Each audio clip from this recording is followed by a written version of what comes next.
And welcome, folks, to the talk show, Let the Truth Be Told. I'm your host, Pastor David. And, folks, we got a great show today. We're going to have a pre-Thanksgiving show. And we got a great conversation we're going to have today. There's some issues that we want to talk about. We're going to talk about the Comey indictment. We're going to talk about Marjorie Greene Taylor. We're going to talk about a 14 youth being killed in Chicago. So if you ain't got nothing to do, call your friends and let them know. You're listening to Let the Truth Be Told Radio. I'm your host, Pastor David. Well, come on in.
And welcome, folks, to the talk show. Thank you.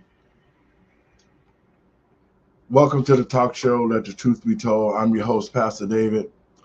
And first, let me give all praises to God and my Lord and Savior, Jesus Christ of Nazareth. And I want to welcome everybody to the show. Folks,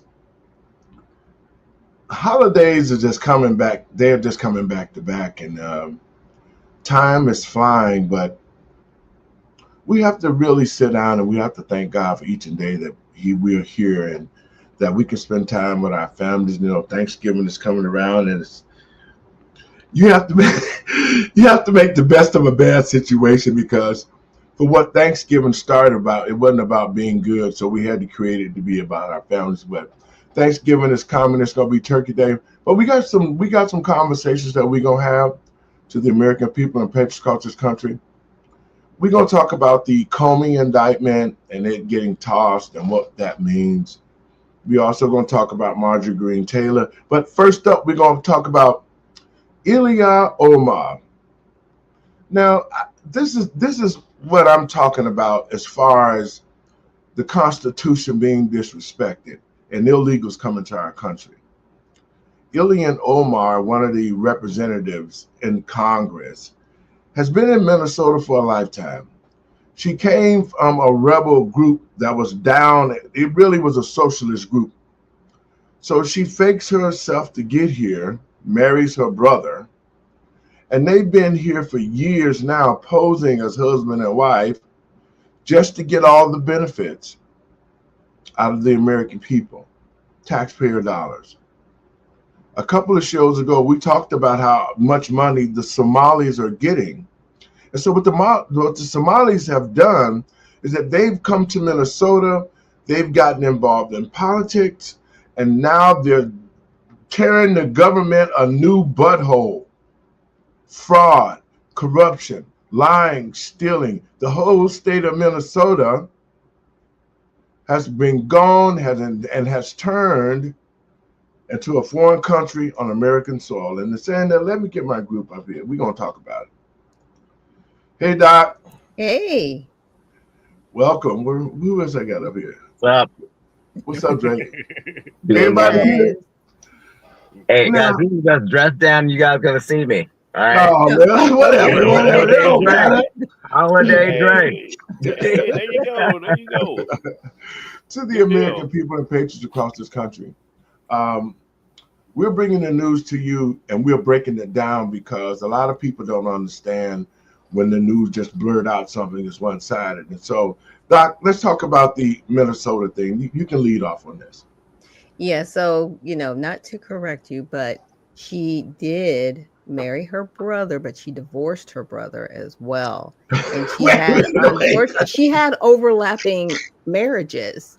So she was married then she married her brother. Then she divorced the previous person she was married to. Then she divorced her brother because, see, her brother needed his immigration status. So instead of him coming here from Somalia, she married him. So it was not only a fraudulent marriage, it was marriage to a relative. Now they do that kind of stuff within their culture, right? So that they might be able to argue a cultural issue, but they cannot unargue the fact that she married somebody to get her citizenship status, but then ended up marrying her brother to get his.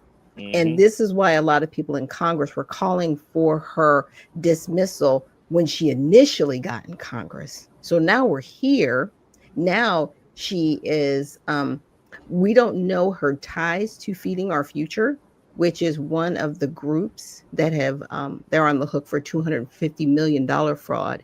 But it does tie to the gentleman that was running for mayor of Minneapolis, Minnesota, that she endorsed. So the question becomes, how much did you know and when did you know it? Because you're being the face like, hey, I'm, the House representative. So you want to be all big and bad when nobody knows your business. But now that we know your business, we need to find out what you knew and when you knew it. Outside of that, they've got $14 million in fraud with Medicaid, Medicare for autism. Then the HSS, which is a housing program that they had, that runs into the millions of dollars as well. Outside of that, we've got them sending remittances of $100 to $300 billion back to Somalia, and they're tying that money possibly to the terrorist organization Al-Shabaab. Like, it's a whole mess. All the while they're standing here, well, we're immigrants and we're proud to be here. You know what, ma'am, sir? The one thing I never hear from you is saying you're American. So that lets me know where you're not. You're not Americans. You don't respect this country. You have abused this country, and all of you need to be removed because you have been nothing but a stain. She talked about and said that they were the fabric of America. I was like, you don't even have a needle and thread to be a part of the quilt of America. Please stop it. Stop Great. it. Your thoughts? Well, just in time for the holidays and Thanksgiving, Americans are getting ready to get around the table, have some turkey, enjoy their family. And we're hearing about all this fraud for people who come to this country for the benefits of the freedoms that are allotted to Americans throughout this country. And what we're finding is that though they still hate America and cling on to the values of their own country, they're bringing those values from their country that they're trying to, quote unquote, escape. And what we're finding is they're not simulating to our culture. They're not trying to ingrain themselves into the fabric to build this country. They're constantly building the countries they left. And we're going to have to take a long, hard look at our immigration policy, because part of the decisions that Americans get to make as citizens of this country is who comes and how many. And we have to make culturally sensible decisions about who we're going to bring in here that are going to contribute to the fabric of this country. Because what we've seen is that we have groups that have been creating separate factions. And if you guys remember history, Descartes, one of the intellectuals of the time of the founding of this country, he warned against factions and that we could totally disrupt the fabric of this country if we have too many factions with too many different interests. And that's not what I want to see. So this is why we need legislation like HR2. We need E-Verify. We need these investigations, because we know that we're probably going to find out that some of this has been swept under the rug. And what a great summary you gave, Dr. Nichols. And I just want to add to one of the things that you've alluded to about this situation and summarized so well. 77 people have been arrested. When in history have 77 people been arrested and connected to one or two crimes? This is astronomical fraud. And we brought in, Trump has revoked TPS. He's not going to renew it, and he's shutting it down now. He's putting he's ending the temporary protection as a result of all this fraud and other things that he's seen. And our HSS secretary, I can't think of his name right now, but he's in Minnesota right now. What's his name? RFK. No. Oh, sorry, not HSS. Our housing secretary. Oh, I know the gentleman you're talking about. Who? Is it Turner? Yes, Turner. Scott Turner. Scott Turner. He's in Minnesota right now investigating it. And he has stated that we do not want fraud and we don't want illegal aliens getting access to housing that belongs to Americans. And this is going to be such a strong blueprint for the rest of the country, because we know that similar things are happening in other places. And I'm not going to call out the sanctuary cities, but you guys are all aware. Randy? Yeah, we need to start making it uncomfortable for people being here that don't belong here. That's right.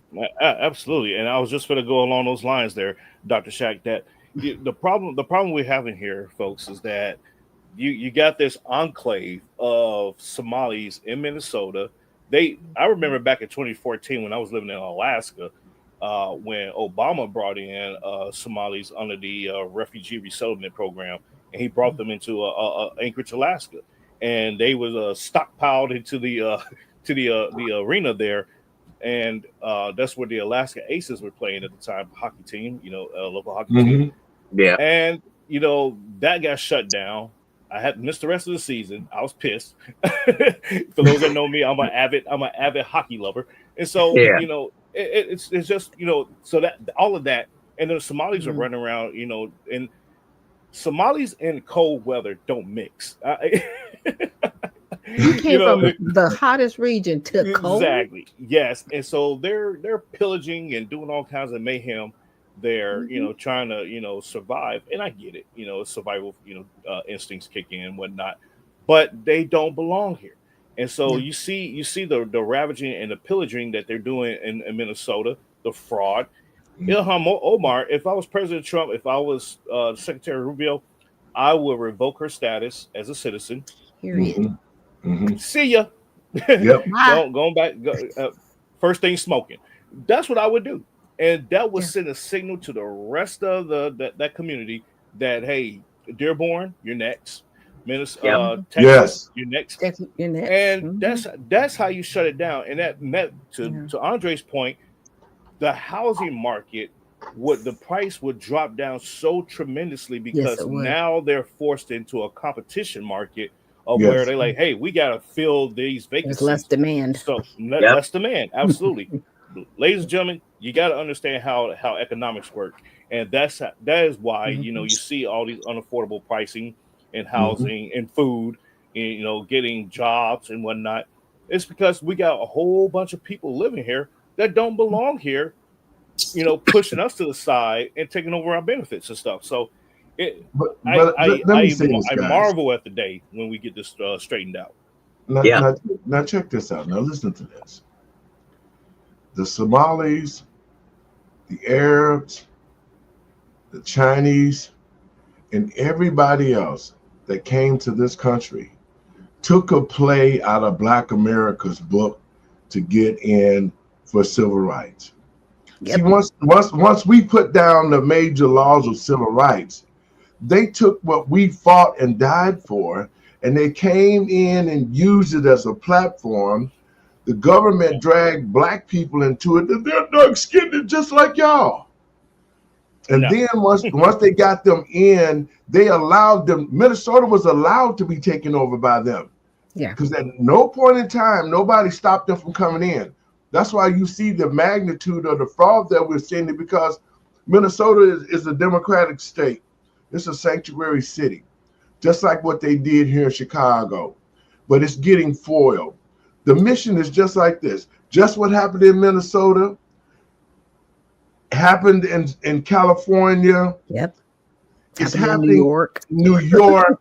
The bad thing of it is, to the American people and patriots across this country, especially to the Black citizens in this country, This is the same damn foolishness that we've allowed to happen in our communities, because we got these house Negro politicians who have allowed these things to happen, who are here illegally themselves. How is it possible that she's able to marry her brother and then dump him, sleep with him, and then go sleep with somebody else and bring them in the country, and then get rid of him, and then go Look, to she's somebody? on her third marriage. That's to what I'm saying. somebody. She's on the third marriage now. And so she was part of a militant organization before she got to America in Somali. So this is what I'm talking about. 2 black citizens across this country. We have to right now be careful, because I know a lot of black folks right now don't want to deal with the Democrats and are leery about the Republicans. So I'm going to say we have to study who we vote for. That's right. Mhm. We That's have to right. study And these them. people that are in Minnesota are walking on so many eggshells. The white guilt is Yep. Oh, yeah. running rampant Because they in that know. state. Yeah. Because The Somalians have amassed so much power yep. that you can see Mhm. that they want to be careful and complimentary of, Right. of the people, and it just makes me sick just watching it, because like I'm just like there's not what makes these people so great, like They had a Like- gathering at the mall, Somali flags everywhere, not American flags. that's right. Mhm. That's right. The And you last are time I checked, chanting a Somali song, no American songs. Where do you want to be? 'Cause right, right now, exactly. you're just telling me to be back in your home country. You don't want to be here because That's you're right. not bringing that here. But see, That's right. And That's- I remember that, one of the things that we used to do when I was in high school and middle school, we used to do the Pledge of Allegiance. I pledge allegiance to the flag of the United Exactly. States of America. Why Yeah. are they pledging allegiance to all these other flags, chanting their other songs, and not holding I'll tell you- allegiance to America? I'll tell you why. It's their First Amendment right. Yep. And see, We- the thing we of it is- allow- No, we not allow- on that one. They can cry and plead that, but see, here's Yeah, I the know. difference. You Yes. actually do have to be supportive as an Mhm. immigrant who is Mhm. naturalized to pay homage to our flag and our Absolutely. way. Because if we Absolutely. find in any path that you are disrespectful to honoring American on American soil, we can't kick you out. Mhm. Period. Well, Absolutely. But that's the problem we have. We allow us in this country. We have allowed that these other entities, these foreign entities, to come into our Yeah. country and then say, well, And be disrespectful. Yeah. yeah, because you got the First Amendment. We love our Constitution so much that you can use our Constitution against us. And oh well, that's what we're doing right now. That's literally what we're doing right now. This It's crazy. What bothers me the most is this: is that black citizens are not informed in depth, and that's why we do this show. Mm. They're not being informed in depth about how bad the immigration situation is and how Mhm. bad it's affecting our people. Yeah. See, I was on the phone this morning. I was talking to some people out of Chicago, the Lockett family. They knew I'm running for mayor, and they was just pleased to put. They're a very powerful family in Chicago, and they was very happy to support what I'm doing and support my run for mayor. And when I talked to Miss Lockett on the phone, a lot of people watch the show, and they're starting to find out about how explicit we are about explaining stuff. She was like, "Oh, I love Pastor Larry. You guys, you're a panel. You're this, you're that. You explain it so clearly, blah, blah, blah." That says one thing: God is allowing our message to get through. But more importantly, it is saying that our people are so misinformed, because had she not been listening to the show, she wouldn't be as smart as she was to be able to distinguish what Brandon Johnson is doing, understand what the politicians are saying. I mean, all of that. So Chicago, our seniors are getting prepared. They know I'm coming home. They're saying, we're going to support you because we believe and we trust what you're saying. And that's the point that I'm making, guys, is this. Here we are in 2025. The black community has been over here forever. and we still do not have a solid stronghold, even in our own communities. Everybody that comes here to the Black community, I hope you're listening. Everybody that has came here, came to our community, they got rich off of us. They took our money out of our community. They treated us like dogs. They've been part of the system who hates us and tell us, well, we hate you, but we want your money. And those are facts that we see. Go ahead, Dre. Yep. Yeah, and Pastor Lowry, you are spot on, because a lot of people, and this is why I'm so committed to like going out to groups and sharing information about immigration and the history about it, because a lot of people don't understand that this is not a situation to blame the white man about immigration. This is a situation to blame Congress. This is a situation to look at the numbers of people that are coming in are affecting you. And as a result, there are policies that you can utilize, take advantage of to change it. And if we don't change it, then we're going to be in a situation where we've been taken over, like we've seen in Minnesota, and we have no one to blame but ourselves. And I bet you if you went to some of these Black Americans on the street, they would be like, well, there's no problem. This doesn't really affect me. Well, when you're in a situation where you can come in to the country, get benefits, you can have larger families. And I've explained this before. Larger families lead to more influence because you have more voters. More voters lead to elected officials. More elected officials lead to more influence. And you see the white guilt that's going all around because they have so much power. Exactly. And so this is something that the Black Americans really need to understand. If we do not control our own communities, we don't have anything. Yeah. We don't have any power, and the Negroes that we got in there, they're part of the problem because getting paid. You know, this is where the rubber meets the road at, because to the Black community across the country in every major city, if we don't stop it, if we don't remove people out of our community, if we don't become entrepreneurs in our own community, we will no longer have communities like California, Minnesota, New York. You got this guy up in New York. He is a sworn communist socialist out in everybody's face. But he gonna play the game, because you know what, Dre? He gonna do the same thing that they did in Minnesota. After a while, you're gonna see the Arabs coming in. Sharia law is going to come in, and they're going to be saying the same kind of stuff. Hey, you know what? We got our own entity over here, and you can't stop us from doing what we're doing, because under your Constitution, the First Amendment rights. Yeah. And that's what Omar was saying, because she was like, you know, a lot of us have been here for a while, so we're not worried about deportation because we're citizens. And some of those people who have become citizens have become citizens through birthright citizenship, and did not have one or both parents be legal citizens in the country. So again, the numbers go up, influence go up, and then the boldness goes up. And then you have elected officials like this who are attacking our president for enforcing our laws. But it's going to backfire, and it's going to blow up in our face, because I think that we are going to actually have the Supreme Court hear the case.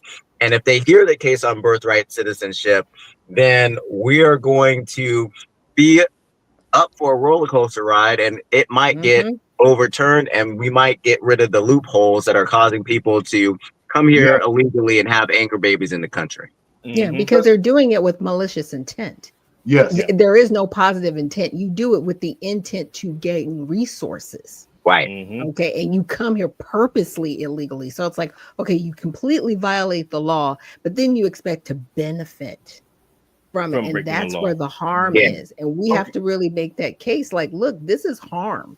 This is not somebody going, oh, I just really wanted to be. No, you are harming us. Yes. And our government is allowing it. It's like, oh no, everybody's on the hook for this. I think a lot of Black people are used to, because the way it used to be, see, black folks, when we learn one way, things change. Because the way it used to be was when people regarding immigrations, they would always make it always seem legal, so black people wouldn't have nothing to complain about. That's why they twisted the amendments around and made the birthright law off of us, so that they could allow all these people to come in. But black people don't. So a lot of black people not seeing it like that. A lot of black people, because with the media and these BS black leaders telling black people they violating all the illegals' rights. Well, if you hear illegal, you got what kind of mind you got? If You the don't word have illegal, rights. Are you Exactly. insane? Yeah. Thank Are you. you insane? Thank You're you. under the jurisdiction that you came from. If you don't get up off the soil, Yep. you know, Exactly. because I hear black people all the way talking about, man, that's a damn shame what Trump doing to them illegals.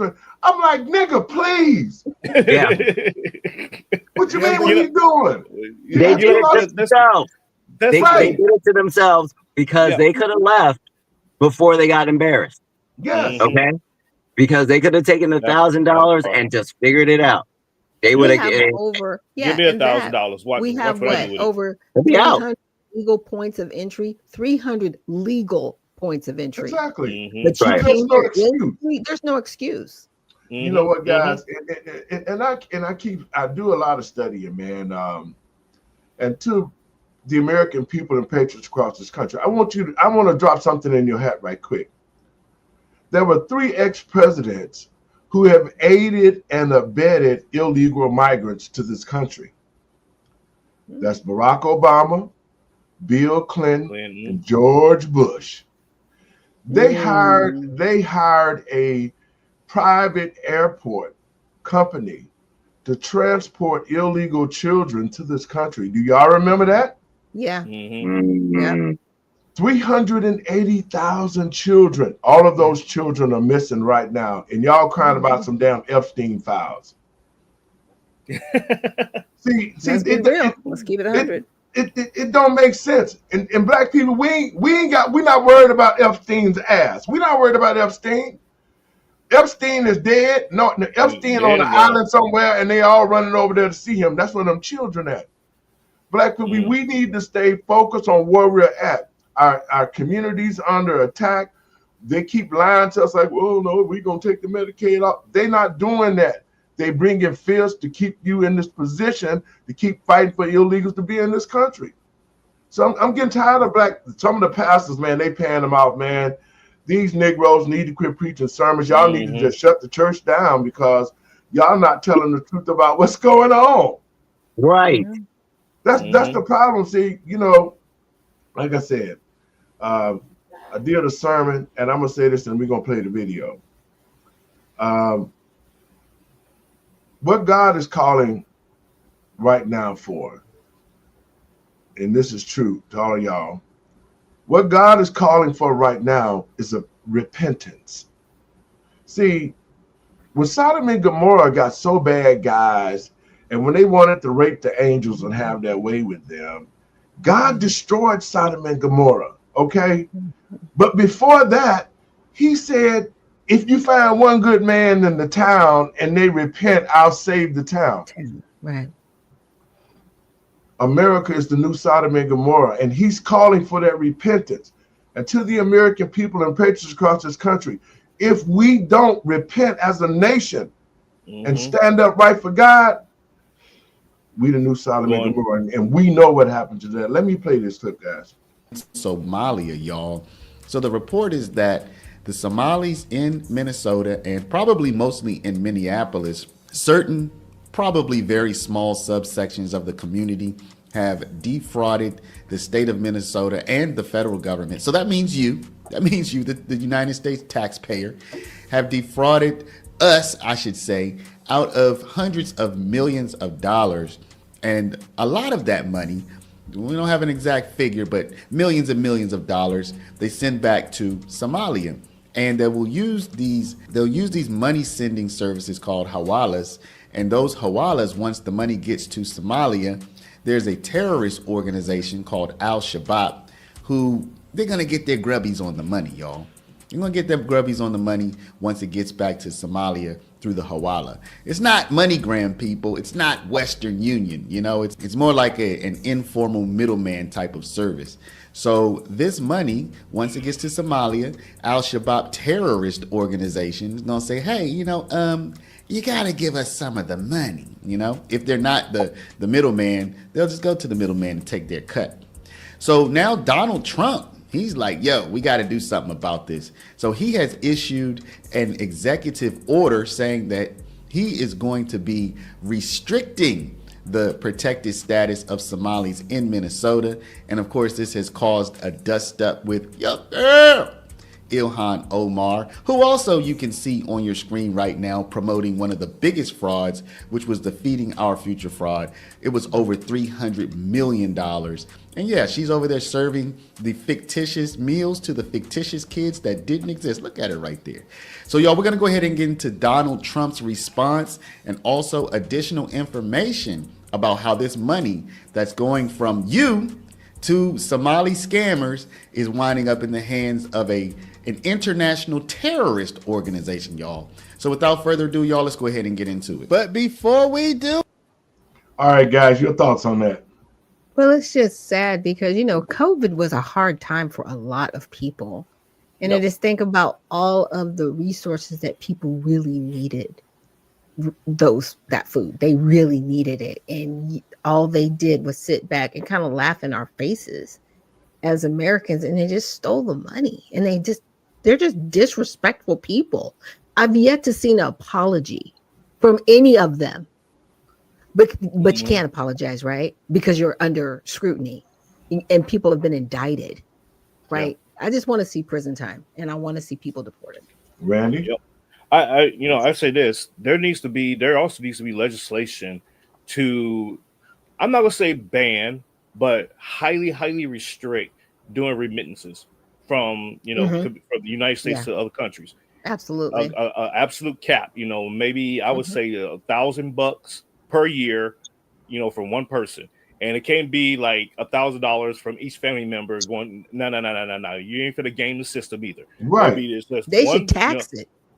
And tax it. Yes, absolutely. Tax it. Like, okay, you want to send $1,000, it's going to be a 50% tax. 75%. I want 75% of the cut. I want 75% of it staying here. Y'all ain't sending no money back there. You're saying no money nowhere. and so that would cut out a lot of that mess. And then they require for wherever that money is going to, for them to send confirmation that they received the money and it has to be reported and what that money is being used for. It'd be a whole tracking It's an mechanism. oversight. Yeah. I think I like what you're saying, Randy, but there needs to be a complete moratorium on any remittances sent because the money always goes to a terrorist organization. It does not matter. Yep. Our dollars need to stop being sent overseas, period. I don't care if you have family over there. They need to figure it out.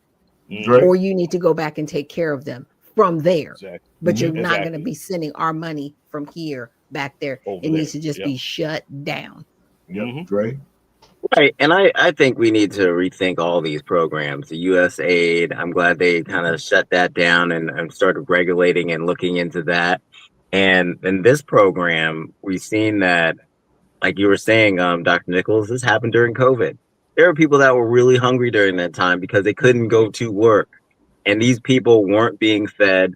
And it's a travesty. And we need to deal with this issue, and maybe a moratorium is the right thing to do, and a steep increase in the remittances taxes could also stave off some of it. But you're right, some of the money will go back to these terrorist groups, and we don't want that to happen.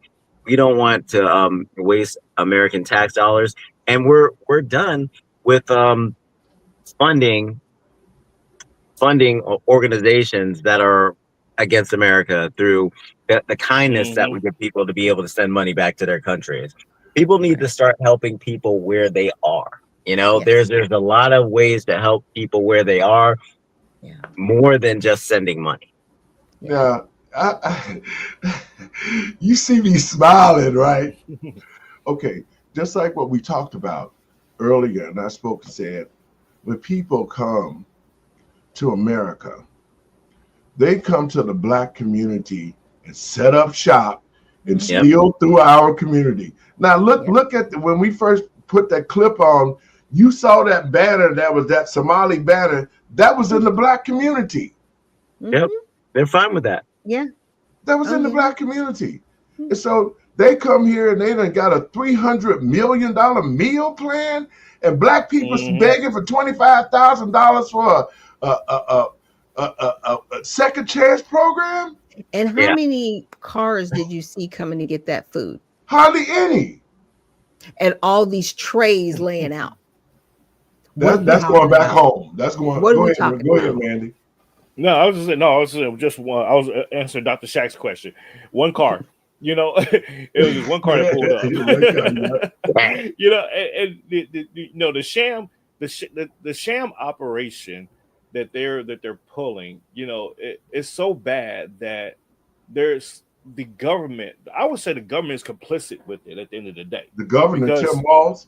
the governor, Tampon Walz. everybody up the food chain is complicit with it. Only reason why people are up in arms about it now, and only reason why the government is pretending to do something about it, and I say pretending because ain't nobody going to jail yet. Nope. Right. They're pretending because they're complicit. They're lining their pockets too. We all know this. Yeah.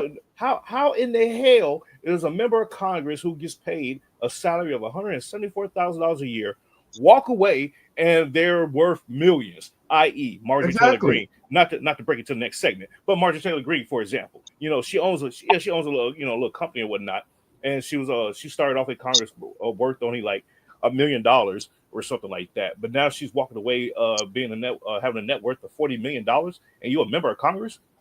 How sway? And Jasmine Crockett is the same example.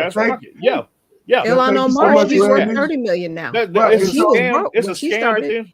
Yeah, it's a scam within a scam. Yes. And these people, they're all complicit with it. Until the American people stand up and say, you know, enough is enough. I'm going to put handcuffs on you and put you in jail. Exactly. It's just going to be a perpetual problem. That's what it's going to be. And I'm glad you said that, Randy, because that was our next segment. We're going to talk about Marjorie Greene Taylor. You know, I don't know a lot about it, but I heard there was an ongoing feud. What you know, Dre, about that?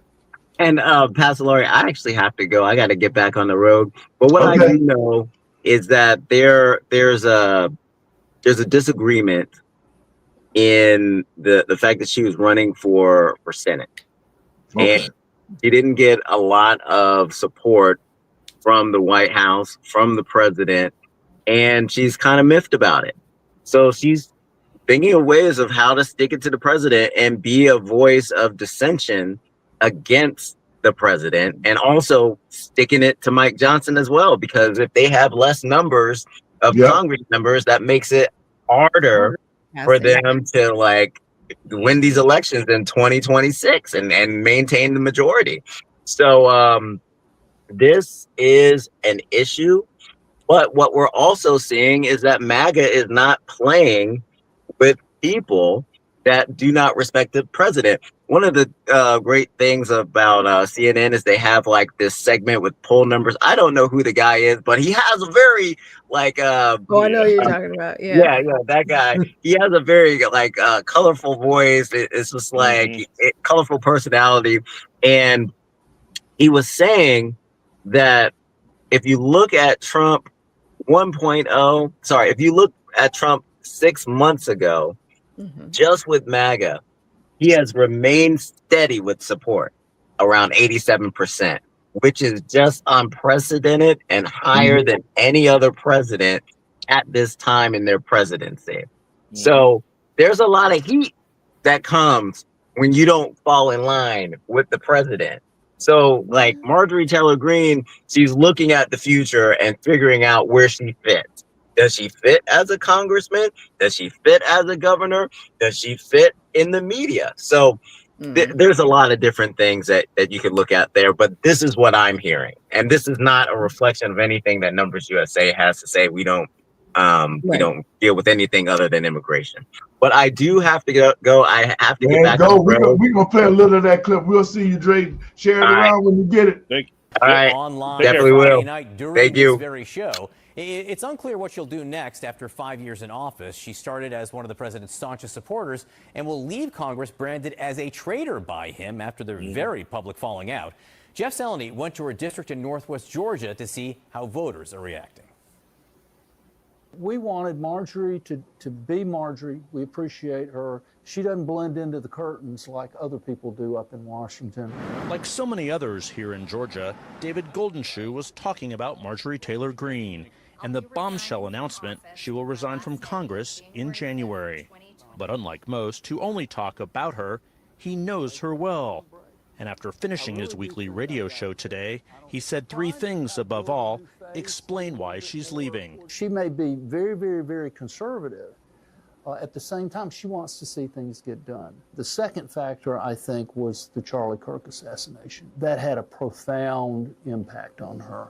And then the third thing, I think, was just the falling out with President Trump. Among friends and foes alike, and there are many of both in her hometown of Rome, Georgia, a sense of disbelief at her decision reverberated from one conversation to another. Didn't expect that. Sunny Knaus runs the Sunflower Community Bakery and had started to reconsider her view of Greene after she stood her ground against President Trump over the release of the Epstein files. I disagreed with a lot of the stuff she did early on in Congress. I applaud her for breaking away from the pack because that's a really hard thing to do in politics. There's just a handful of people that are brave enough to do that. So I've got to hand her that. Like breaking away from Trump, you mean? Right. Breaking away from Trump and just standing up. The 14th congressional district, stretching from Atlanta's suburbs to the Appalachian foothills and Tennessee state line, has long been Trump country, and the Congresswoman has long led the loyalty parade. Come on up, Marjorie. Come on. Thank you, Mr. President.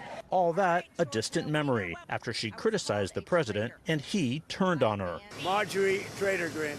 The remarkable feud that ultimately led to a resignation video on Friday night I refuse to be a battered wife, hoping it all goes away and gets better. was still fresh on the minds of many people here today, including these two Green supporters out for a morning walk. How was she as a congresswoman from the district? Well, I think she represented the people, what they felt. Not everybody felt that way, obviously. I wouldn't have called her a traitor. That's Trump, you know. All right, guys, y'all thoughts on it? We're going to move on. Well, I do live here in the wonderful state of Georgia. I did not get a chance to meet Marjorie Taylor Greene at the Republican convention in June, but I did get to see her speak. And it was a lot going on there. Like the Republicans are wild behind closed doors, just to let y'all know. But, they don't hide the fact there were a lot of people there that just did not agree with her then. Now, this was before this particular falling out. But here's my thing within the Republican Party, and I need people to hear me if you are listening. Stop getting in your feelings about this. This is business. Okay. At the end of the day, this is business. And yeah, there is going to be things that are done, right, to people's benefit, but she was trying to maneuver in a way that did not serve her, right? Because she threw all of her support behind Donald Trump, and she had to remember this is business. And I have to be a little bit more calculating, but she calculated wrong. She thought she could throw all of her weight behind him and then kind of treat him like he treated her. And it was like, that's not how this rocks and rolls, man. He's CEO and he will trounce you. Right. Yep. So, at the end of the day, the business move was made. Now she's on the outs. Now she's going to have to redefine herself and rebuild herself, and sneaking over trying to talk to Democrats right now is not the right move. I'm just saying. Your thoughts, Randy? Dr. Shack, thank you for that, because you're absolutely right. That is this is a business model. Politics is a business model. And if you don't understand how to move, when to move, where to move, how to move, and why you are moving, that's most importantly. Always know your why. Then you will sink. It will be battleship. Yeah. 3, you're done. And so that's how it works. And so for Marjorie Taylor Greene, and I had the distinct pleasure to interview her when she came out with her book. And we talked offline, of course, all guests, you talk behind the scenes and whatnot, and post show and all that. She struck me as a genuine person. She is a very genuine person. Yes. and but she doesn't read the room well. And I think because of where she's from and how she was raised, she's a natural rabble rouser. She's going to naturally just go against the grain, just for the sake of going against the grain, because she wants to be a leader. And as leaders, and I know this very well, as a leader, you're not going to go along to get along. You're going to, if you agree with the sentiment, you go with it. That's fine. But just to do it, just to keep the peace, it's not in most of our DNAs as leaders. We're like, yeah, no, that's bullshit. I'm just not doing that. And everybody's like, well, you need to get on board. And it's like, see, that's why I'm not getting on board, because you're telling me I need to get on board. And that's where she is. And it's not to say that she's right or wrong. It's this, that she just didn't read the room and calculate it, as you put it. She didn't calculate accordingly to how she was going to do certain things. So she got burned. Is she done? No, not by a long shot. She's not done. No, because I personally know people that know her, and somebody said, "Oh, she should run for governor," and somebody said, "So she can quit." No. Yeah. I see her taking up a mantle in a different space. It may not necessarily be in a front light of politics, but she will be a backdoor player, no doubt. Oh yeah.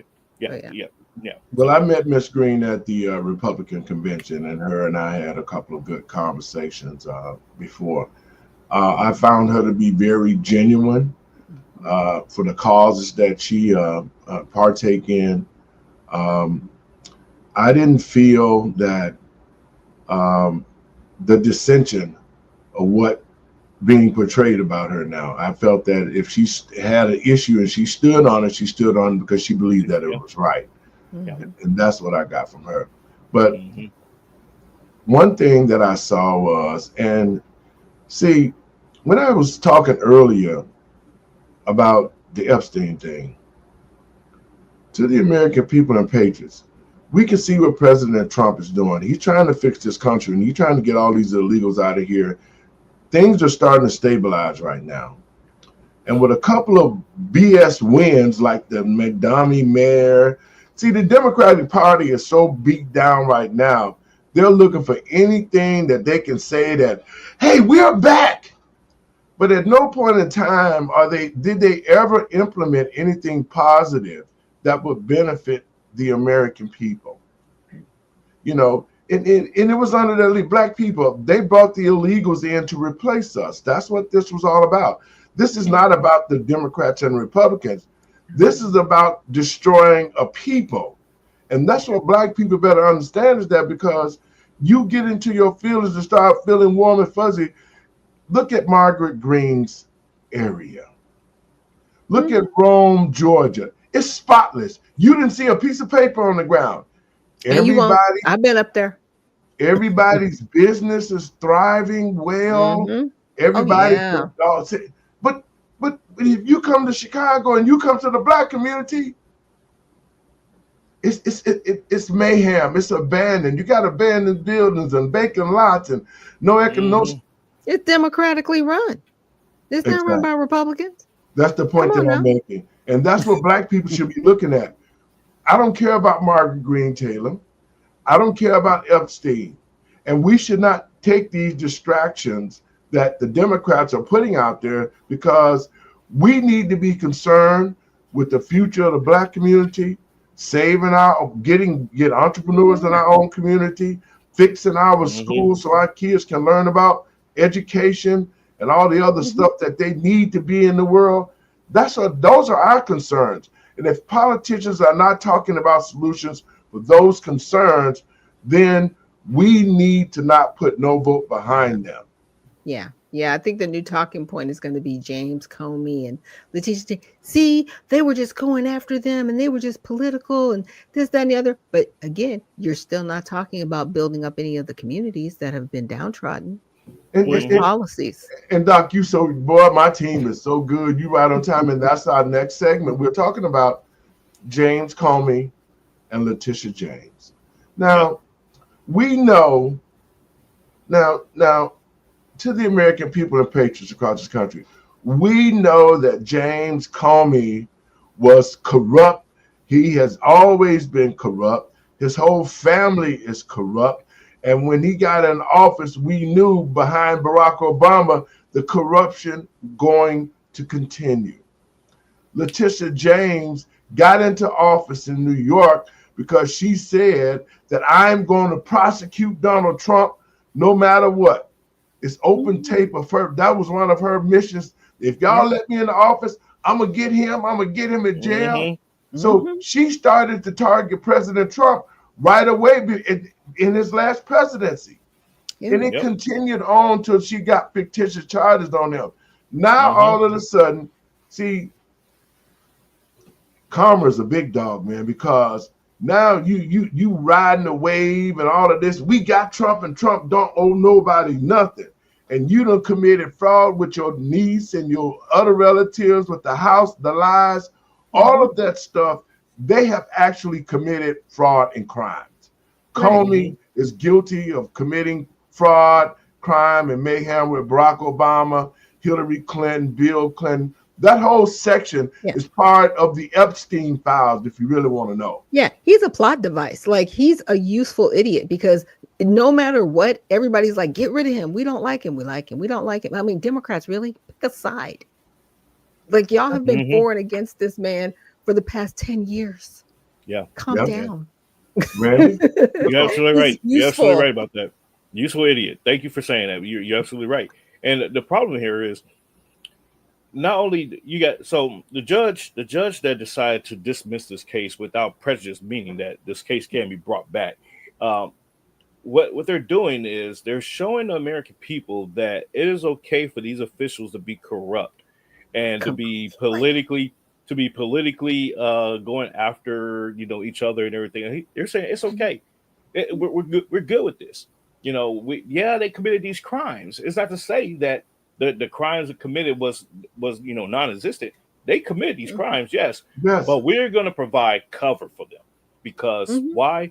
It's Trump. You should be focused on Trump. I'm telling you, now, he what's needs to Trump nuke every single judge. Yes. I was just going to say this is only highlighting, ladies and gentlemen, what judges are corrupt themselves. They're coming out of the fold and saying, let me put on my corruption robe and see what cases I could go after Trump on and overturn and all this stuff. And now Congress says, okay, thank you for that. We appreciate you. Now, here's those impeachment charges. There you go. And that's how we clean up this system. Impeach their asses. Impeach them all. And you know what? And defund them, by the way.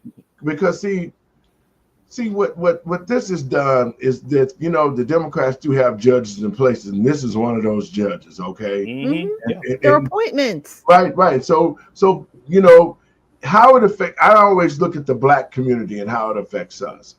Okay, it affects us because Letitia James, who have led a bunch of Black people down the wrong road, thinking that she was justifiably weaponizing her state against Donald Trump, was okay. All right.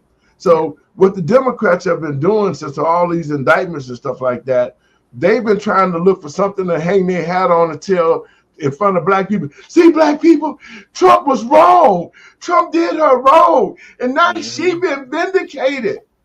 He needs to nuke every single judge, just like Obama did. Obama came in and nuked it. He literally unappointed over 200 judges and reappointed every single judge. And so Period. This is another distraction, and we're gonna play a little clip about what's going on. Y'all check it out. The judge threw out indictments against fired FBI Director James Comey and New York State Attorney General Letitia James, saying the acting U.S. attorney who filed those charges was not properly appointed. The charges can be refiled, and the Justice Department is looking for a way to do that. Scott McFarlane is with us from Washington. He's following it. Scott, good morning. Hey, Tony, James Comey and Letitia James did not have the opportunity to defend themselves on the merits of these controversial charges. These cases were ended, at least for the time being, over a procedural matter. But the ruling is a major defeat for the Trump administration. This morning, James Comey and Letitia James are no longer criminal defendants. A federal judge ruled Monday the prosecutor who filed the cases, former Trump White House aide Lindsay Halligan, was unlawfully serving in the post. The ruling says the White House exceeded its power, installing Halligan as an acting federal prosecutor without necessary approval from Congress or the courts. U.S. Attorney General Pam Bondi stood behind Halligan Monday. We believe we will be successful on appeal. Lindsay Halligan is an excellent U.S. attorney, and shame on them for not wanting her in office. Halligan, who'd never prosecuted a case before, took over the role after Trump ousted the former U.S. attorney for the Eastern District of Virginia when he wouldn't move forward with these cases. Comey had been facing charges of making a false statement to Congress back in 2020, and he welcomed the ruling. This case mattered to me personally, obviously, but it matters most because a message has to be sent that the President of the United States cannot use the Department of Justice to target his political enemies. Wait a minute, You're I not want a to stop. political enemy. Wait a minute, let me finish this out, and I'll let you respond. Attorney for Letitia James, who was charged with mortgage fraud, said, quote, "This case was not about justice or the law. It was about targeting Attorney General James." Both Comey and James have denied the allegations against them. This ruling is much more consequential for James Comey than it is for Tish James. Caroline Polisi, a criminal defense attorney, argues it'll be particularly challenging for prosecutors to refile charges against Comey because the case against him is now beyond the 5-year statute of limitations. The question is, can President Trump nominate somebody and get them Senate confirmed who is willing to bring this case? James Comey and Letitia James also argued they were the victims of vindictive prosecution in a politically motivated case that was called for directly by the president in a September social media post. But those arguments won't be heard in court. As the cases are now closed, those arguments, Gail, are now moot. Your thoughts, Randy?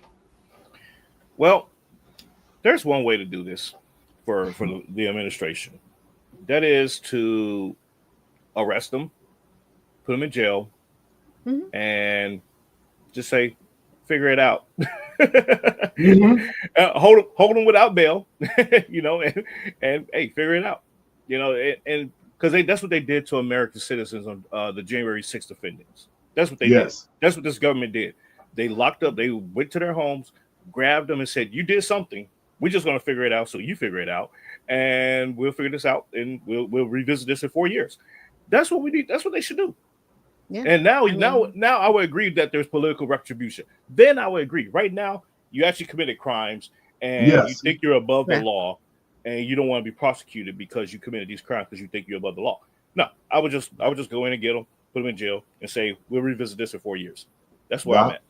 Yeah. I mean, with Letitia James, because she exceeded her authority as a state attorney, trying to go after President Trump, even within the personal realm, but she brought in his presidential status within her cases. Like, I'm going to take him down. I'm like, okay, well, we're not going to call sedition here. We're not going to call treason here. But what we are going to say is you are actively going after somebody in a presidential role and then using their business alignment against them at the state level. Like, it's very convoluted what she did.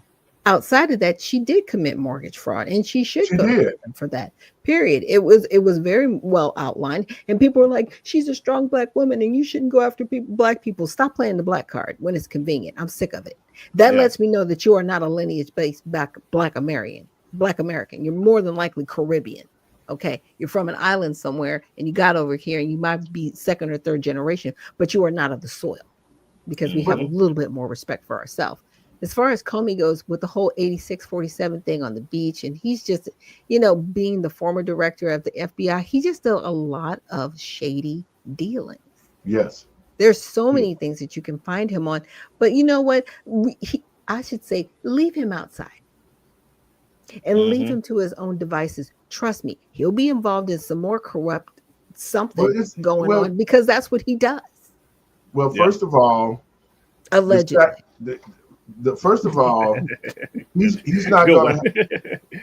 First of all, he's not going to be able to use the statute of limitations in the refiling of the case, for the simple reason that it was filed and then it dismissed. But all cases are allowed to have an appeal, correct? And and so those charges are going to stick. They all they got to do, they can go to the appeal level, and they can put the charges back on, or he can refile them within the allotted time frame that was given by the judge to refile. So, but Letitia James, she has been proven guilty for real estate fraud. It's all on the paper. And so this is what I'm talking about. That whole team was looking for anything. They weren't looking for righteousness to say that they committed the crime. They was looking for any kind of way to get them off or push this on down the road. A small technical error like that, which they came out in the open and said, yeah, we're coming after you, Trump. We're going to get you, Trump. We're going to make sure we lock you up, Trump. We're going to break you, Trump, to the American people. They was all out in the open in the news saying these things. And now they're talking about Trump is weaponizing the lawfare and he's retaliating against us. Well, you did a crime. Yeah. And no, this like a real one. Yeah, this is the problem that Republicans have. They don't like to own stuff. You know, we act like socialists or something when it comes to this. Own it. Be like, yeah, I am weaponizing the government against you. Hello. Yes. Oh yeah, I am a racist. Hello. You know, I am a fascist. Yes, deal with it. You gotta, if you own it, that shuts down their argument right out the gate, and you proceed to continue to whoop that ass. That's how business is done. Yes. And once Republicans get that through their head, once Washington gets that through their head, then the Democrats, they will have nothing to run on. They will have nothing to say. They'd be like, well, we did it to them, so I guess it is retribution on us. Exactly. We all recognize it's retribution. We know this. It's revenge. Rightfully so. Rightfully so. Oh, I'd be like, yeah, you're right. I am coming after you because you came after me. See, if you wasn't messing with me, I wouldn't mess with you. Yeah, they want to play identity politics and emotional politics, and then sit back and act like, wait, what are you doing? What are you talking about? It's like, stop that. Stop it. Stop exactly. that. I'd be like, you know what, guys? The sad part of it is that they play the damn game for black people. Yeah. They play the game. See, they tell black people, we need, as Democrats, we ain't never gonna help you. We always gonna lie to you. We always gonna bring people in over you. This is a Democratic Party, and black people, y'all see it in our cities. We're gonna make sure your children become homosexuals and pedophiles and stuff. Right, but we're gonna uplift the immigrants. Yeah, always. We're gonna lift them up, and we're gonna put them in your community, and you are going to welcome them. And as they continue to destroy you, bring crime, bring child trafficking, bring drugs, all to the black community, then you're gonna pat us on the back and help us fight to keep them in the country. Right, and we'll do nothing for you ever. They've proven it. They have a very good track record at that. Of proving to black people that they don't give a shit about us and that we're just a piece of crap that they can wipe their feet on anytime they get ready, because they feel black people always gonna hate somebody else more than you hate us. We're the lesser of your two evils. But both are evil. Yes. See, that's why I say that right there, and this is why I'm telling the black community, we have to stop being the doormat for the Democrats, because we already see what they're doing to us. They wiping crap on us every way that they can, and then demanding us, y'all better vote for me. If you don't vote for me, what you gonna do? I mean, that attitude right there is sickening, and it also shows that black people that continue to support their captors, that's what I call it. The Democratic Party have kept black people on the mine plantation for over 60 years. They've always used us to help other people come in over us. Yeah. They have. And so they use us, and then when they're, just wait till next year, because see, that was Barack Obama's favorite saying. When he got into office, he planted the seed in black people's mind. Hey, black people, I'm just getting here. I can't do nothing for you yet because they got my hands tied. But you passed laws for the LGBT group. Hey, black people, I can't do nothing for you and stuff. And the rights and stuff, we can't have that. But you endorsed Black Lives Matter that rioted all over the world. Hey, black people, I can't do nothing for you, but guess what? If you let me have one more term, I'll fix it. And after his second term, he fixed it. He fixed it for every American young black male need a gay mentor. He fixed it. He made sure that gay marriage was a law in the state of Illinois and made sure that he destroyed the black family. He fixed it. He fixed it to where the black community is almost destroyed. And it was Barack Obama, Hillary Clinton, all the rest of those illegal bullshit politicians who brought open the border and allowed them to come in here. And he fixed the black community by destroying it, y'all. He sure did. He fixed it. He did that, and proud of it. And proud of it. Waving his finger in black men's face, saying, "You have to vote for her." Really? Yeah. He did that. He did all that. And to me, as a man, I mean, please, you know what, man? Yeah. I'm gonna say this and go to the next phase. At this age, I whoop Barack Obama's ass because he has disrespected black people to the utmost, man. I don't never want to see him. My pastor don't never want to see you. We ain't gonna be friends. I don't even want to be in the same room with your funky ass because you did something to the black community and you took us for granted and you made us look like fools. And then now you shoved the LGBT down our throats and destroyed our community and our children's and the future of black people. So, brother, we'll never be in the same room together. And another thing I want to say, too, is this. 2027, folks, Chicagoans, I'm coming home. I'm going to be home. I'm going to run for mayor of Chicago. We're going to take our city back because this foolishness has to stop. Yeah. You know, we've been had Brandon Johnson in there for this last couple of years. He's worse than Lori Lightfoot, and Lori Lightfoot was worse than Rahm Emanuel. And the city of Chicago, especially the black community, we cannot take another hit like we've taken for the last 3 mayors. Yeah. We cannot. If the city of Chicago is to be sustained and be a black stronghold again for the black community, we have to stop Brandon Johnson now because he is part of a plan to destroy the city and make it just like the Somalis did in Minnesota.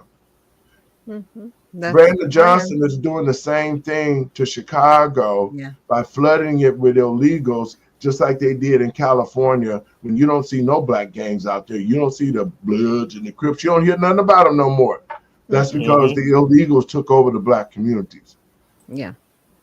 You know, and Kamala Harris, who was the border czar that opened the borders, made sure that illegals were here and put into our community to do what she did when she arrested over 1,000 black men for small crimes that they were not even guilty of. And y'all wanted to put her in the presidency, and she hates black people because she's not black. She's not. She is a Brahmin Indian. And I need them to support her. Yeah. I need y'all to come outside. The Chicago, we cannot take another hit from another person that is not going to be true to the citizens, whether it's white, black, green, or what. And that's what I'm bringing to the table. The American citizens, Chicago citizens, are going to be first. Our schools will be taken over. All the homosexual paraphernalia, y'all better get ready. It's coming out of the schools in the city of Chicago.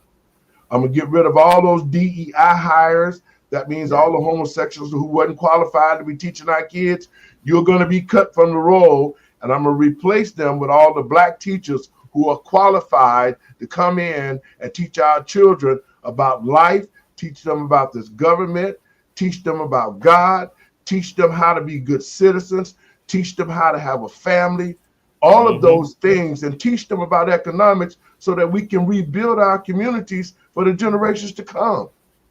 Yeah, that's common sense. Common sense. Yeah. So in 2027, when I take the 5th floor, we're going to get rid of all of them, all these aldermen who have went along with Brandon Johnson. I'm urging people in the community to run for these offices and get common sense people, down to earth people back into office who can make good, solid, common decisions for the best welfare of the citizens of Chicago. Absolutely. But before that, we got to get rid of J.B. Pritzker. That damn Pritzker got to go. Who is running for governor of Illinois? Darren Bailey. Darren Bailey. Sheriff Mendricks is running. There's a couple of them coming out the primary. Yeah. I think Bailey has a relationship with the black community, because I was talking to some people today, and we was talking about, JB, you gone, bro. You gone. This is it. You roll out. When you start, when the seniors, when the word gets back, they said, we love Pastor Larry. We can't wait for him to come run for office. When the seniors of Chicago support you, you win the communities, because you win elections. Oh yeah, silver sneakers. Let's go. Okay, so we're going to get our city back. But more importantly, we have to get rid of J.B. Pritzker. We can no longer, because he's taking money. He fueled the migrant situation in Chicago. He did that. And he studied fighting for them. That's why you see him fighting for ICE. He should be fighting for us, but yet he's fighting for illegals to stay in the country. That don't make sense. Yep. Yeah. So to Chicago, because it's about the party for him. Yes. It's forget about the party. People. Yeah. It needs to be about the people. Black people suffering. You look at our communities, and everybody got rich, man. You got the Arabs in there now, and they making money off of us, and every dollar going back to their country. The Chinese got the hair business sold up, the nail business. When you sitting in the chair, if you don't understand Chinese or Vietnamese, they're talking about your ass sitting right there in the chair, and you giving them $100, and they laughing at you. That money goes right across the water. Yep, it needs to be circulated, and the dollars need to be circulated better. But to your point, Pastor, they put everything, especially that Black women use, our hair, beauty, clothing, nails, everything, and they're in our community, and we can't, and they bar us out of entry. And this starts at the city level, right? With the business license. That's the federal. So if you're not going to give me a business license to have a nail tech business, what are we talking about? Stop shutting me out. If I'm qualified, if I have the license, I should be able to be right across the street to give people a choice. They shouldn't have just Asian nail techs. They took over that industry, and it's not like we can't have entry. It's the businesses. It's the business license. It really comes back to city and local government and who's paying them to make sure that we don't have entry. Exactly. And a lot of people don't know also that a lot of that is linked to human trafficking.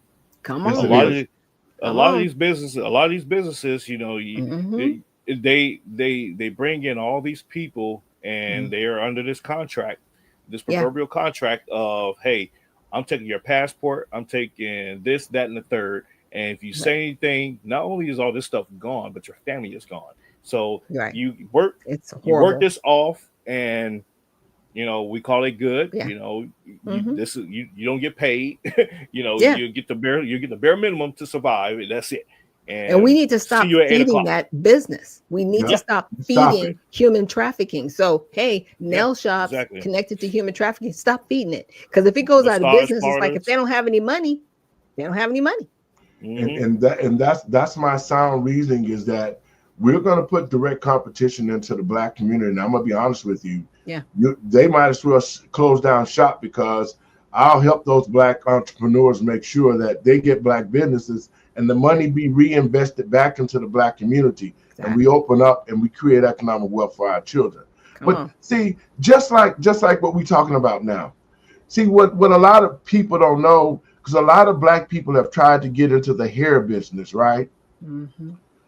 The Chinese and Vietnamese have got trade agreements with the government that in order for somebody to go out, like if I got a conglomerate together and I said I wanted to go to China and buy hair, I could not go directly to China and purchase hair. I have to use one of the Chinese companies here that America has deemed that we have to purchase through. Only Black citizens and Black entrepreneurs have to go to certain designated areas and purchase from them, because that's how they got the trade agreement set up, that if Black people try to come directly to China, we don't want their business. they got to come to you anyway. This way we keep their dollars coming to us. Yeah. And that's going to stop, because we're going to start reinventing our own hair. You know why? Because the chemicals that they've decided to use in their hair causes cancer, allegedly. Yes. But I'm just saying, those trials are coming. Those lawsuits are coming. So Black women, you need to really pay attention to what's going on and what you're putting on your head, because a lot of it's the braiding hair. Exactly. And that's deemed toward us. That's the continuation of doing physical harm to us, besides the psychological stuff. You know, you're putting stuff in the hair, you think you're getting, oh my goodness, it's Black people. It's time for us to wake up. We can have our own stuff. We can do all of this stuff ourselves. We don't need everybody else to be giving us stuff. We don't need to be taking handouts from everybody, because that's our problem. In 2027, we're going to clean up the city. We're going to clean up the state. When JB run, we're going to get him out of there. We're going to get somebody in there that's going to hold the office and have concerns to the people of this state and dedicate that they're going to help rebuild the city of Chicago, the South Side, the West Side, and create economic development for our future children, y'all. I got this clip, y'all. We're going to play. I want to watch it. This is about a 14-year-old boy that got killed over the weekend. And this is what makes no sense to me. Brandon Johnson came out when the teen takeover started. Remember, back in the summer, right? Yes. He came out, started talking about, man, they just kids. You got to kiss their butt and make sure that they just be kids. And now these kids are killing other kids. They're taking over the downtown area of Chicago. Stores are moving out. Businesses are moving out. And Brandon Johnson steady lying to the people of Chicago, talking about, I got 60,000 jobs for youth. Well, if you had 60,000 jobs for youth, why are they still out on the streets? Exactly. See, those are the lies that he did. He got 60,000 jobs for illegal youth. That's what he didn't say. Yeah. But let's play this clip and talk about it right quick. Founder of that youth organization, remembering 14-year-old Armani Floyd as a kind person, a great student and player, saying Armani's death is motivation for him to continue doing his work.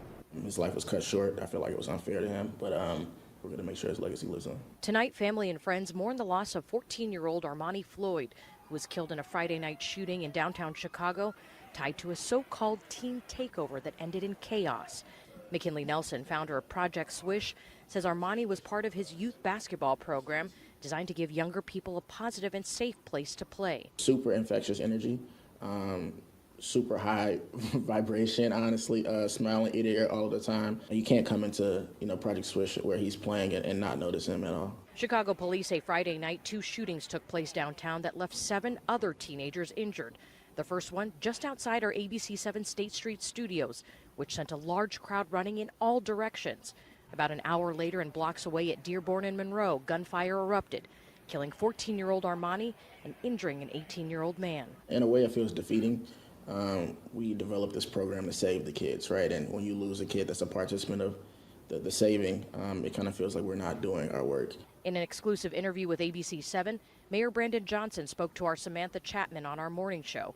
Mayor Johnson said the city learned about a possible teen takeover from social media days before and did what they could to stop it, including adding an additional 700 officers on duty that night. As difficult as this moment was, we're doing and using every single tool that's available to us to ensure that these type of violent acts do not become normalized. The mayor calling what played out a, quote, lack of real accountability and opportunity.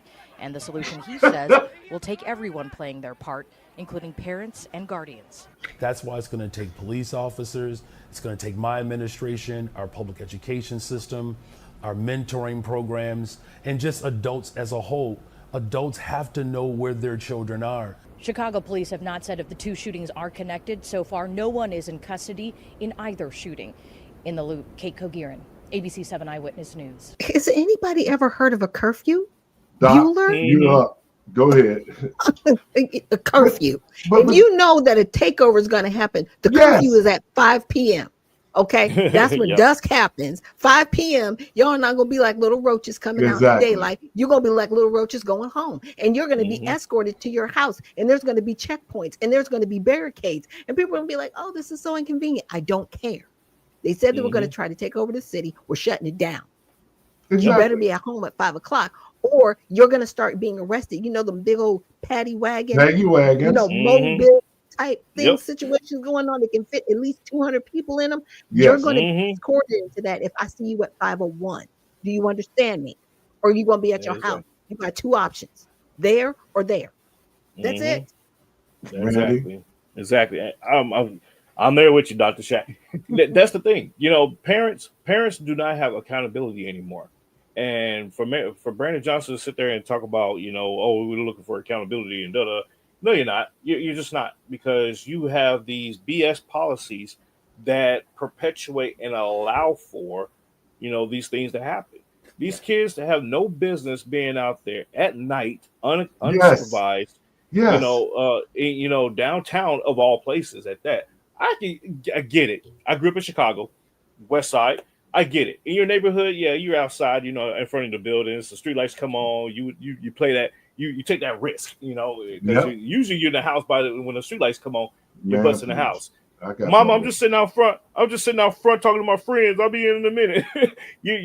But you're at least in your neighborhood. You got no business being downtown. You don't live downtown. You got no reason to be down there without your parents. So this is on the ownership of the Brandon Johnson and company. You know, the police, they can only do so much. You know, you putting 700 officers out there. Okay, you're taking from every other area that might need those resources. Exactly. Yeah.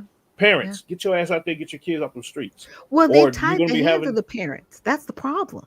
They've made it where parents can't parent anymore. It's like, okay, I can't whoop them. I can't if I do keep them in the house, they're going to call you to tell you that I'm being a bad parent, and then CPS is going to get called on me. So what am I supposed to do? Yep, it's a policy issue. It is. Well, it is. And it is. Well, and that's the reason why when I take over the 5th floor, there will be no more team takeovers. That foolishness is going to stop, and the power in the schools. We're going to, like I said, there's a lot of things that we can do. I want to, you know, pass any ordinance that's going to allow parents to get their parental rights back, because that's what the problem is. You know, here he is sitting up here. He cried about the shooting, but you did not implement a curfew. You ran and said that you was going to get behind the police departments, but then you defunded the police, and now the police departments hate you. You got police detail. Right. You got over 150 people guarding you outside your house. And so you took another 750 officers to go downtown for a team takeover. That doesn't make sense. And now a child is dead because of your poor leadership and your bad decision making on Black life. But it don't matter because it's a Black kid. You ain't gonna see the uproar. It's a Black kid. Yeah. We don't care about the Black community. That's the sad part. That's the sad thing about it. It's one of our children that dies, not the white folks' children, not the migrant. It's a Black child. It's always, when these situations come, it's always one of our children. Right. Like the McDonald kid that got shot 16 times. And no outrage. It's all about our community being destroyed. It's all about our future being destroyed. Until Black citizens in Chicago, it's time to stop that. We can't stop it. We can't go no further. If we don't make the stand now, the city of Chicago will no longer be a place where Black families can raise their children. Doc, your last words. We got to get out of here. Okay. Well, thank you guys for joining us here on Let the Truth Be Told podcast, and definitely go make sure you check out letthetruthbetold.livecast.com to check out more of the content that will be on there. And if anybody out there is looking to be a candidate to run for office or looking for a new political party to join, please check out usaredemptionparty.com. That's usaredemptionparty.com. Randy, see you, Doc. Hey, thank you, Pastor, for this great discussion today. As always, I truly appreciate the opportunity to share my thoughts and to engage with not only your audience, but with the others that are new to tuning in to us. You can go to rperm.com. You can also go to Let the Truth Be Told. Download the app That way you can follow us while you're doing your thing in the roads, on the streets, wherever that may be. You can watch us. We're all on there. And I would say happy Thanksgiving to everybody out there. Enjoy the feast. Don't eat too much and don't drink too much. Please don't drink and drive. And make sure that your kids are accounted for and they're behaving as well, because we all know the holiday season is the time of the year where people act a fool for no reason. So thank you once again, and I'll catch y'all later. Blessing to you, Randy, and we'll be talking. Have a great evening. Folks, I want to thank you for tuning in to the show. I hope that when we do these shows, people think they do research and start thinking about common sense. See, that's part of the problem when you start talking about the political process. Both of these parties are not exuding common sense. Common sense means that 1 + 1 is 2, not 3. Common sense means that I know that if I don't know where my child is, then I need to find out where he's at, because he needs to be at home at a certain time. Common sense means that if we don't stop and change and look at the dynamics, just like the young man that said he felt defeated because one of his children was killed in a senseless act of violence that should have never taken place. To the people of Chicago, this only goes to show you the value of Black life that Brandon Johnson shows. If he said that he knew that this takeover was going to happen, he should have implemented a temporary curfew and used those 750 officers to make sure the children didn't get together for the takeover. But Brandon Johnson has been against officers using their authority to stop these type of things. Brandon Johnson has also tied the Chicago police officer's hand, and he wants these children to die. He wants these takeovers to happen, because what we found out, this takeover situation came from Black Lives Matter. So you got Black Lives Matter participants who are urging our children on to do these things by telling them they can't arrest you.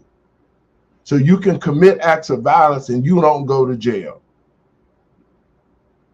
So that's what we need to take a look at. And we need to take a common sense approach to how we move forward with the city of Chicago, how we move forward with addressing our young people, how we move forward with economics in the Black community, how we move forward bringing solutions to the problems that's affecting the Black community more than anybody else.